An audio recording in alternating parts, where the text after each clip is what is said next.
ಈ ಬಗ್ಗೆ ಇನ್ನಷ್ಟು ಡೀಟೇಲ್ಸ್ ಅನ್ನ ಪಡ್ಕೊಳ್ಳೋಣ. ಸ್ಥಳದಿಂದ ನೇರ ಸಂಪರ್ಕದಲ್ಲಿ ಕಿರಣ್ ಇದ್ದಾರೆ. ಕಿರಣ್, ತಮಿಳುನಾಡಿಗೆ ಯಾವುದೇ ಕಾರಣಕ್ಕೂ ಒಂದು ಹನಿ ನೀರನ್ನು ಕೂಡ ಬಿಡಬಾರದು. ಈಗಾಗಲೇ ಕಾವೇರಿ ಪ್ರಾಧಿಕಾರಕ್ಕೆ ಮನವರಿಕೆ ಮಾಡಿಕೊಡುವಂತಹ ನಿಟ್ಟಿನಲ್ಲಿ ಸರ್ಕಾರ ಸೋತು ಹೋಗಿದೆ ಅಂತ ಪ್ರತಿಭಟನೆಗಿಳಿದಿದ್ದಾರೆ. ಪ್ರತಿಭಟನೆಯ ಸ್ವರೂಪ ಹೇಗಿದೆ, ಏನು ಆಗ್ರಹಿಸ್ತಾ ಇದ್ದಾರೆ?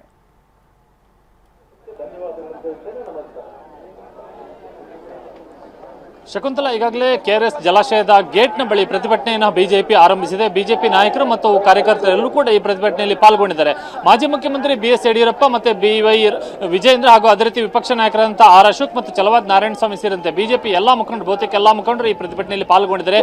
ಸದ್ಯಕ್ಕೆ ಈಗ ಸದ್ಯದ ಪ್ರತಿಭಟನೆಯ ದೃಶ್ಯ ಶಕುಂತಲಾ ಕೆಆರ್ಎಸ್ ಜಲಾಶಯದ ಬಳಿ ಈ ರೀತಿಯಾಗಿ ಕಂಡು ಬರ್ತಾ ಇದೆ.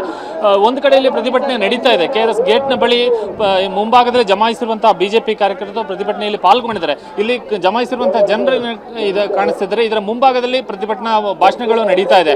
ಸುತ್ತಲೂ ಕೂಡ ಕಾರ್ಯಕರ್ತರು ನೆರೆದಿರುವಂತದ್ದು. ಇನ್ನು ಇದು ಒಂದು ಕಡೆಯಲ್ಲಿ ಪ್ರತಿಭಟನೆ ನಡೀತಾ ಇದ್ರೆ ಇನ್ನೂ ಕೂಡ ಪ್ರತಿಭಟನೆಗೆ ಜನರು ಇನ್ನೂ ಕೂಡ ಬರ್ತಾನೆ ಇದ್ದಾರೆ. ಇಲ್ಲಿ ಕೆಆರ್ಎಸ್ ಪೊಲೀಸ್ ಠಾಣೆ ಮಾರ್ಗವಾಗಿ ಬರ್ತಾ ಇರುವಂತಹ ಒಂದು ದೃಶ್ಯವನ್ನು ಕೂಡ ನಾವು ನೋಡ್ತಾ ಇದ್ವಿ. ಇದರ ಜೊತೆಗೆ ಮಹಿಳೆಯರು ರಸ್ತೆಯಲ್ಲಿ ಕುಳಿತು ಕೂಡ ಮತ್ತೊಂದು ಕಡೆಯಲ್ಲಿ ಪ್ರತಿಭಟನೆಯನ್ನ ಜಲಾಶಯದ ಬಳಿಯೇ ಮಾಡ್ತಾ ಇದ್ದಾರೆ. ಒಂದು ಕಡೆಯಲ್ಲಿ ಬಿಜೆಪಿ ಕಾರ್ಯಕರ್ತರು ಪ್ರತಿಭಟನೆ ಮಾಡ್ತಿದ್ರೆ, ಮತ್ತೊಂದು ಕಡೆಯಲ್ಲಿ ಬಿಜೆಪಿ ಕಾರ್ಯಕರ್ತೆಯರು ರಸ್ತೆಯಲ್ಲಿ ಕುಳಿತು ತಮ್ಮ ಪ್ರತಿಭಟನೆಯನ್ನ ವ್ಯಕ್ತಪಡಿಸಿದ್ದಾರೆ. ಇನ್ನು ಕೂಡ ಜನರು ಪ್ರತಿಭಟನಾ ಸ್ಥಳಕ್ಕೆ ಬರ್ತಾ ಇರುವಂತಹ ದೃಶ್ಯವನ್ನು ಕೂಡ ನಾವಿಲ್ಲಿ ನೋಡ್ತಾ ಇದ್ದೇವೆ.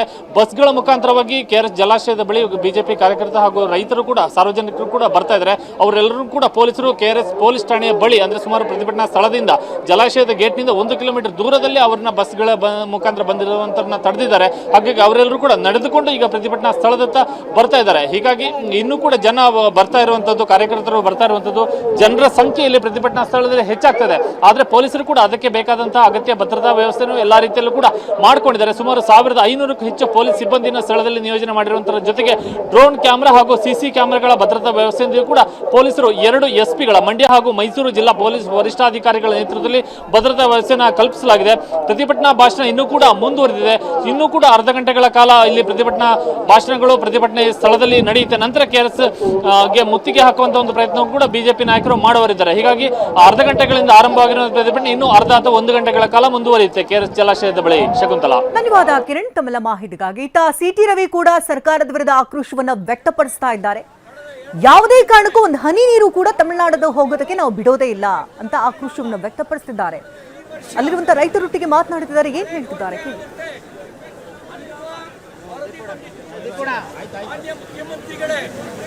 ಎಲ್ಲರಿಗೂ ಸುತ್ತೋಲೆಯನ್ನು ಕಳಿಸಿದ್ರು. ಆ ಸುತ್ತೋಲೆ ಏನು ಅಂತ ಹೇಳಿದ್ರೆ, ನಮ್ಮ ಡ್ಯಾಮ್ಗಳ ಕುಡಿಯೋ ನೀರಿಗಾಗಿ ಸೇಕರಿಸಿಡಿ, ರೈತರೇ ನೀವು ಬಿತ್ತನೆ ಮಾಡಬೇಡಿ, ಈ ವರ್ಷ ಮಳೆ ಕೊರತೆ ಅನ್ನುವ ಮಾತನ್ನು ಹೇಳಿದ್ರು.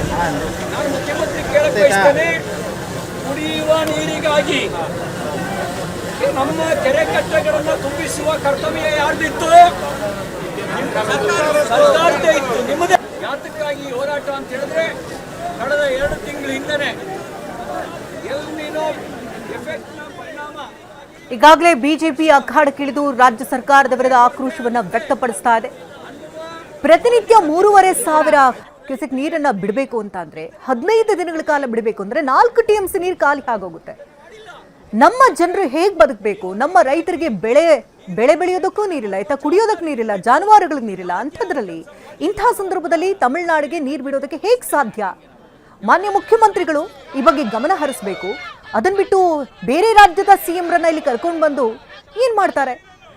ನಮ್ಮ ರಾಜ್ಯದ ವಿರುದ್ಧವೇ ಅವರು ತೊಡೆ ತಟ್ಟಿ ನಿಲ್ತಾರೆ ಹೊರತು ಬೇರೆ ಯಾವುದೇ ಯೂಸ್ ಇಲ್ಲ. ಯಾವುದೇ ಕಾರಣಕ್ಕೂ ನಮ್ಮ ರಾಜ್ಯಕ್ಕೆ ಬರೋದಕ್ಕೆ ಬಿಡಬಾರ್ದು ಅಂತ ಆಕ್ರೋಶವನ್ನ ವ್ಯಕ್ತಪಡಿಸಲಾಗ್ತಾ ಇದೆ.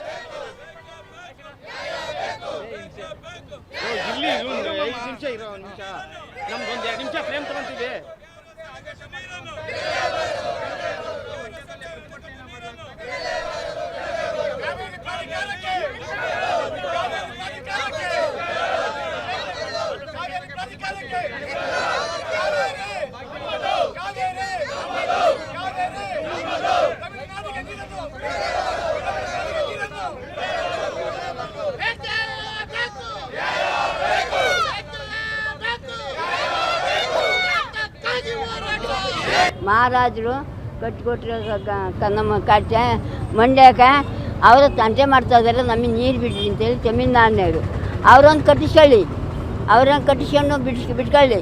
ನಮ್ಗೆ ಯಾಕೆ ರೈತರಿಗೆ ಯಾಕೆ ತೊಂದರೆ ಕೊಡ್ತಾರೆ? ಕುಡಿಯೋ ನೀರಿಗೆ ಯಾಕೆ ನಮಗೆ ಇಲ್ವಲ್ಲ, ರೈತರು ಕಣ್ಣ ನೀರು ಸುರಿಸ್ತಾ ಇದ್ದಾವೆ. ಗೋಗಳು ಸಾಕೋಕ್ಕೆ ಶಕ್ತಿ ಇಲ್ಲ, ನೀರಿಲ್ಲ, ಮಳೆ ಇಲ್ಲ, ಬೆಳೆ ಇಲ್ಲ, ಯಾತ್ರ ಜೀವನ ಮಾಡ್ತವೆ. ಈ ಥರ ಮಾಡ್ತಾ ಇದ್ದಾರಲ್ಲ ತಮಿಳ್ನಾಡವ್ರು. ಯಾಕೆ ಕಷ್ಟ ಕೊಡ್ತಾರೆ ನಮಗೆ? ಯಾಕೆ ಈ ಥರ ತೊಂದರೆ ಕೊಡ್ತಾರೆ? ಇಲ್ಲ ಕಾವೇರಿ ನೀರಂದ್ರೆ ಅಲ್ಲೇ ಹರಿತೈತಾ? ನಮ್ಮ ರಾಜ್ಯದಾಗ ಹರಿತಾವಳೆ. ಅವರು ಕಟ್ಟಿಸ್ಕೊಂಡು ಒಂದು ಕಟ್ಟೆ ಕಟ್ಟಿಸ್ಕೊಂಡು ಬಿಟ್ಕೊಳ್ಳಿ ಬೇಕಾದ್ರೆ. ನಾವು ಮಾತ್ರ ಕೊಡಲ್ಲ ನೀರು. ನಮ್ಮ ಉಸಿರಿರೋವರೆಗೂ ತಿರುಗಾಡಂಗಿರೋವರೆಗೂ ನಾವು ಮಾತ್ರ ಇದು ಬಿಡಲ್ಲ ಬಿಡಲ್ಲ ಬಿಡಲ್ಲ ಬಿಡಲ್ಲ. ಬಿಟ್ಟು ಕಾವೇರಿ ಕೊಳ್ಳದ ರೈತರಿಗೆ ಅನ್ಯಾಯ ಮಾಡ್ತಾ ಇರುವಂತಹ ಕಾಂಗ್ರೆಸ್ ಸರ್ಕಾರದ ಧೋರಣೆಯನ್ನು ಧಿಕ್ಕರಿಸಿ ಇವತ್ತೊಂದು ಪ್ರತಿಭಟನೆಯನ್ನು ನಾವು ಹಮ್ಮಿಕೊಂಡಿದ್ದೇವೆ. ಈ ಸಂದರ್ಭದಲ್ಲಿ ವಿಪಕ್ಷ ನಾಯಕರಾಗಿರುವಂತಹ ಅಶೋಕ್ ಇರುತ್ತಾರೆ, ಚಲವಾದಿ ನಾರಾಯಣ ಸ್ವಾಮಿ ಇರುತ್ತಾರೆ,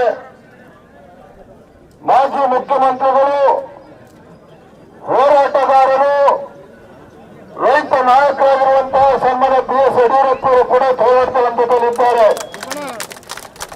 ಸುಮಲತಾ ಅಂಬರೀಶ್ ಅವರು, ಶಾಸಕ ಮಿತ್ರರಾಗಿರ್ತಕ್ಕಂಥ ಶ್ರೀವತ್ಸ ಅವರು, ನಾಗೇಂದ್ರ ಅವರು, ನಮ್ಮ ಜಿಲ್ಲೆಯ ಅಧ್ಯಕ್ಷರು ಸುಬ್ಬಣ್ಣ ಅವರು, ನಮ್ಮ ಮಂಡ್ಯ ಅಧ್ಯಕ್ಷರಾಗಿರ್ತಕ್ಕಂಥ ಇಂದ್ರೇಶ್ ಅವರು, ನಮ್ಮ ಹಿರಿಯರಾಗಿರ್ತಕ್ಕಂಥ CT ರೇವಣ್ಣ ಅವರು, ಮಾಜಿ ಸಚಿವರಾಗಿರ್ತಕ್ಕಂಥ ಕೊಲೆಗಾರದ ಮಹೇಶ್ ಅಣ್ಣ ಅವರು, ಸಿದ್ದೇಶ್ ನಾಗೇಂದ್ರ ಅವರು ಆದಿಯಾಗಿ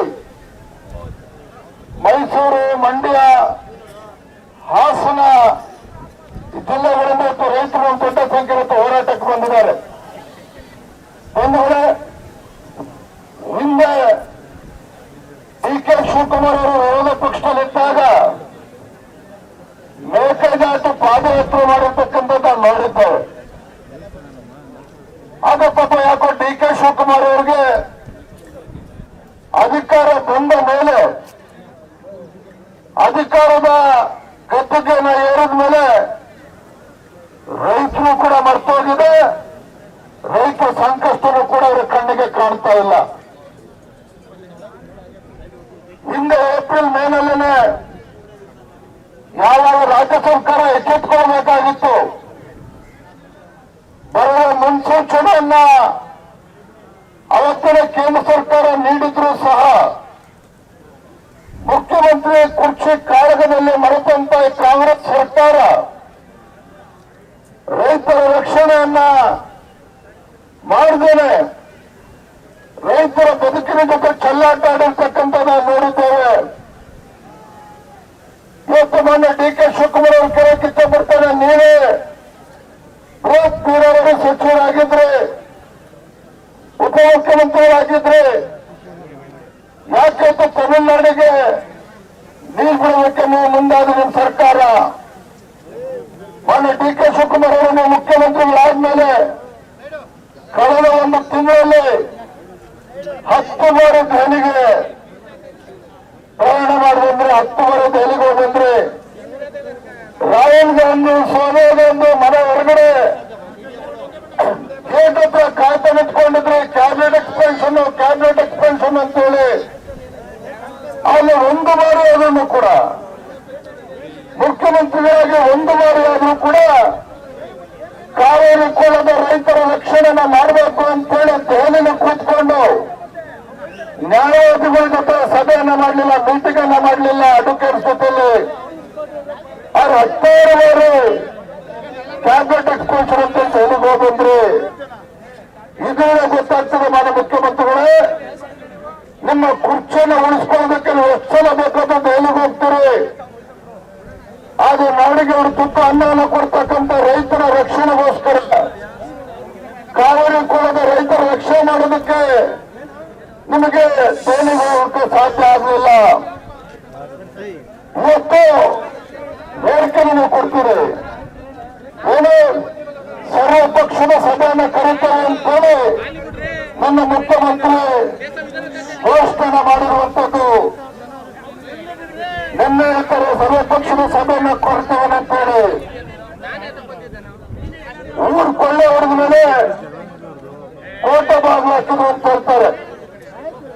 ಊರು ಕೊಳ್ಳೆ ಹೊಡೆದ ಮೇಲೆ ಕೋಟೆ ಬಾಗಿಲು ಹಾಕಿದಂಗೆ ತಮಿಳುನಾಡು ತಮಿಳುನಾಡಿಗೆ ಹಿಂದೆ ಏಪ್ರಿಲ್ ಮೇನಲ್ಲಿನೇ ಜೂನ್ನಲ್ಲಿ 300 TMC ನೀರನ್ನು ಹರಿಬಿಟ್ಟು ತಮಿಳುನಾಡಿಗೆ ನೀರೇ ಕೇಳಲಿಲ್ಲ. ಅವಾಗಲೇ 300 TMC ನೀರು ಬಿಡಬೇಕಾದ್ರೆ ಸರ್ವಪಕ್ಷ ಸಭೆ ಕರೆಯಬೇಕು ಅಂತ ನಿಮ್ಗೆ ಅನಿಸ್ಲಿಲ್ವಾ DK ಶಿವಕುಮಾರ್ ಅವರೇ? ಅವತ್ತು ನೀರು ಬಿಡಬೇಕಾದ್ರೆ ವಿಪಕ್ಷದ ಜೊತೆ ಚರ್ಚೆ ಮಾಡಬೇಕಂತ ನಿಮ್ಗೆ ಅನ್ನಿಸ್ಲಿಲ್ಲ. ಈಗ ತಮಿಳುನಾಡು ಮುಖ್ಯಮಂತ್ರಿಗೆ ಖುಷಿ ಪಡ್ತಕ್ಕೋಸ್ಕರ ನೀರು ಬಿಟ್ಟು ಈಗ ಕಾವೇರಿ ವಾಟರ್ ಮ್ಯಾನೇಜ್ಮೆಂಟ್ ಅಥಾರಿಟಿ ನೀರು ಬಿಡೋದಕ್ಕೆ ಕೇಳಿದ್ದಾರೆ ಅಂತ ಹೇಳಿ ಈಗ ಕಪಟ ನಾಟಕಗಳನ್ನ ಆಡ್ತಾ ಇದ್ದಾರೆ. ರೈತರ ಪರವಾಗಿ ಮಸಾಲೆ ಕಣ್ಣೀರು ಹಾಕ್ತಕ್ಕಂಥ ಕೆಲಸ ಮಾಡ್ತಾ ಇದ್ದಾರೆ. ಮಸಾಲೆ ಕಣ್ಣೀರನ್ನು ಹಾಕ್ತಕ್ಕಂಥ ಕೆಲಸ ಮಾಡ್ತಾ ಇದ್ದಾರೆ ಮಾನ್ಯ ಮುಖ್ಯಮಂತ್ರಿಗಳೇ. ಯಾವ ಪುರುಷಾರ್ಥಕ್ಕೋಸ್ಕರ ನೀವು ತಮಿಳುನಾಡಿಗೆ ಮುಂಚಿತವಾಗಿ ನೀರು ಬಿಟ್ಟಿದ್ದಾರೆ? ಮಾನ್ಯ ಮುಖ್ಯಮಂತ್ರಿ ಗೊತ್ತಿದೆ, ರಾಜ್ಯದ ಇತಿಹಾಸ ಕೂಡ ಚೆನ್ನಾಗಿ ಗೊತ್ತಿದೆ. ತಮಿಳುನಾಡು ಮತ್ತು ಬಿಟ್ಟಿರ್ತಕ್ಕಂಥ ಮಾನ್ಯ DK ಶಿವಕುಮಾರ್ ಅವರೇ, ಇದೇ ಕನ್ನಂಬಾಡಿ ಕಟ್ಟೆ ಯಾವ ನಾಲ್ವಡಿ ಕೃಷ್ಣರಾಜ ಒಡೆಯರವರು ತಮಿಳುನಾಡಿನ ಅಪಮಾನವನ್ನ ಸಹಿಸಿಕೊಳ್ಳಲಿಕ್ಕೆ ಸಾಧ್ಯ ಅಂದರೆ ಒಡವೆಗಳನ್ನ ಅಡವಿಟ್ಟು ಮಾರಿ ಕನ್ನಂಬಾಡಿ ಕಟ್ಟನ್ನು ಕಟ್ಟಿಸ್ತಕ್ಕಂಥ ಕೆಲಸ ಮಾಡಿದ್ರು. ಅಂತ ಇತಿಹಾಸ ಇರ್ತಕ್ಕಂಥ ಕನ್ನಂಬಾಡಿ ಕಟ್ಟೆ ಒಂದ್ ಕಡೆ ಅದೇ ತನ್ನ ಮುಖ್ಯಮಂತ್ರಿ ಕುರ್ಚಿಯನ್ನು ಉಳಿಸ್ಕೊಳ್ಳೋಕ್ಕೋಸ್ಕರ ತಮಿಳುನಾಡು ಕೇಳಕ್ಕೂ ಮುಂಚೆ ನೀರು ಬಿಟ್ಟಿರ್ತಕ್ಕಂಥ ಅಪಖ್ಯಾತಿ ಈ ರಾಜ್ಯದ ಮುಖ್ಯಮಂತ್ರಿಗಳು ಮಾನ್ಯ DK ಶಿವಕುಮಾರ್ ನೀವು ಎತ್ಕೋಬೇಕಾಗ್ತದೆ. ಇವತ್ತು ಮಾನ್ಯ ವಿರೋಧ ಪಕ್ಷದ ನಾಯಕರು ಇಲ್ಲೇ ಇದ್ದಾರೆ. ಇವತ್ತು ಯಾವ ಸರ್ವ ಪಕ್ಷ ಸಭೆಯನ್ನು ಕರೆದಿದ್ದಾರೆ? ಕಾವೇರಿ ಕೊಳ್ಳದ ರೈತರನ್ನು ಉಳಿಸ್ಕೊಳ್ಳೋಕ್ಕೋಸ್ಕರ ಸರ್ವ ಪಕ್ಷದ ಸಭೆ ಕರೆದಿಲ್ಲ ನೀವು. ಈ ಭಾಗದ ರೈತರ ಹಿತರಕ್ಷಣೆಯನ್ನು ಮಾಡೋದಕ್ಕೋಸ್ಕರ ಸರ್ವ ಪಕ್ಷದ ಸಭೆಯನ್ನ ಕರೆದಿಲ್ಲ. ಬದಲಾಗಿ ತಮ್ಮ ಮುಖ್ಯಮಂತ್ರಿ ಕುರ್ಚಿನ ಉಳಿಸ್ಕೊಳ್ಳೋಕ್ಕೋಸ್ಕರ ಸರ್ವ ಪಕ್ಷ ಸಭೆಯನ್ನ ಕರೆದಿದ್ದಾರೆ. ಇಂಥ ಕಪಟ ನಾಟಕಕ್ಕೆ ನೀವು ರೈತರ ಪರವಾಗಿ ಮಸೂದೆ ಕಣ್ಣೀರು ಹಾಕಿ ಹೊರಟಿದ್ದೀರಿ. ಇದಕ್ಕೆ ನಾವು ಹಣೆಯನ್ನು ಹೊರದಕ್ಕೆ ಸಾಧ್ಯ ಇಲ್ಲ. ಘೋಷಣೆ ನಡೆಯುತ್ತೆ ನನ್ನ ಮುಖ್ಯಮಂತ್ರಿಗಳೇ. ನನ್ನ ಮುಖ್ಯಮಂತ್ರಿ ಕುರ್ಚಿ ಹೋದ್ರೂ ಪರವಾಗಿಲ್ಲ, ಯಾವುದೇ ಕಾರಣಕ್ಕೂ ಕಾವೇರಿ ಕೊಳ್ಳದ ರೈತರಿಗೆ ಅನ್ಯಾಯ ಮಾಡೋದಕ್ಕೆ ಬರೋದಿಲ್ಲ, ತಮಿಳುನಾಡಿಗೆ ನೀರನ್ನು ಹರಿಸೋದಿಲ್ಲ ಅನ್ನೋದನ್ನ ಘೋಷಣೆ ಮಾಡಿ ಆಮೇಲೆ ನಾವೆಲ್ಲೂ ಕೂಡ ಸರ್ವಪಕ್ಷ ಬರ್ತೇವೆ. ಅಲ್ಲಿ ಸರ್ವಪಕ್ಷ ಸಭೆ ಬರೋದಕ್ಕೆ ಸಾಧ್ಯ ಇಲ್ಲ. ಇದನ್ನ ಮಾಡೋದಕ್ಕೆ ಮುಖ್ಯಮಂತ್ರಿಗಳ ತಾಕತ್ತಿಲ್ಲ. ಇದನ್ನ ಮಾಡೋದಕ್ಕೆ ತಾಕತ್ತಿಲ್ಲ. ರೈತರ ರಕ್ಷಣೆ ಮಾಡೋದಕ್ಕೆ ಧೈರ್ಯ ಇಲ್ಲ. ತಮಿಳುನಾಡು ಖುಷಿ ಪಡಿಸೋದಕ್ಕೆ ತೋಟತಕ್ಕಂತ ರೈತ ವಿರೋಧಿ ಕಾಂಗ್ರೆಸ್ ಸರ್ಕಾರದ ವಿರುದ್ಧ ಇವತ್ತು ರಾಜ್ಯದ ಎಲ್ಲ ರೈತ ಸಂಘಟನೆಗಳು ಕೂಡ ಬೀದಿ